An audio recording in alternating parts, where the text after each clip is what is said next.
Kilala si PNP Chief Director General Ronald Bato de la Rosa sa palayaw na bato, pero gaano man katigas sa kanyang paninindigan sa trabaho ang PNP Chief, malambot daw ang puso para sa kanyang pamilya. May report si Mark Salazar. Who speaks English? Ang tigasin at striktong hepe ng Philippine National Police, si Director General Ronald Bato de la Rosa. Ha? King daw, kanina nag-English ka, ngayon King daw. Kwela pala pagdating sa kanyang pamilya. Nanonood ba si Mrs. ngayon? Nanonood. Ay, sige ho. Baka bigla kayo umamo ah. Langga. Love you. Love you. Si PNP Chief Bato tila ibinuko ng kanyang anak. Paano ba si papa mo? Batong-bato eh, di ba? Matigas eh. Sa loob ng bahay, si mama mo na? Si Mami po. Kamusta siya bilang ama, Maki? Malambing. Aha. Mabait, malambing. Stick to one woman. Okay.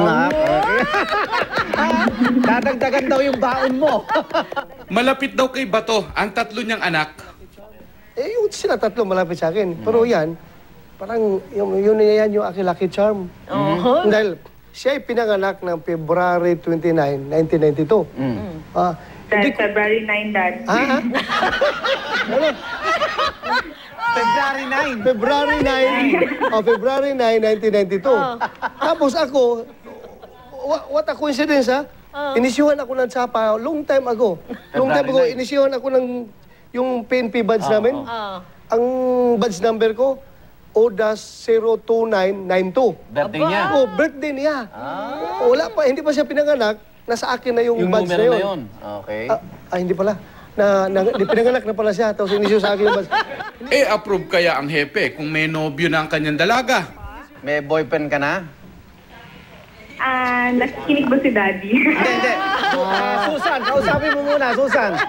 May boyfriend ka na ba? Nakikinig si Daddy. Nako, pag dada sa butas Meron na. Meron na? Kilala ni Daddy?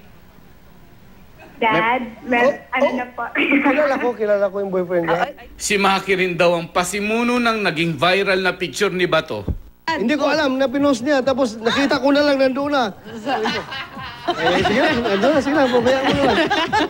At ang PNP Chief, abay nagdemo pa sa pagluto ng paborito niyang maruya.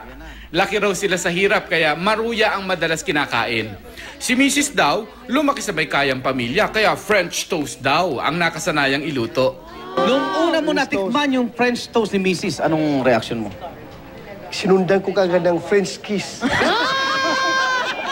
Mark Salazar, GMA News.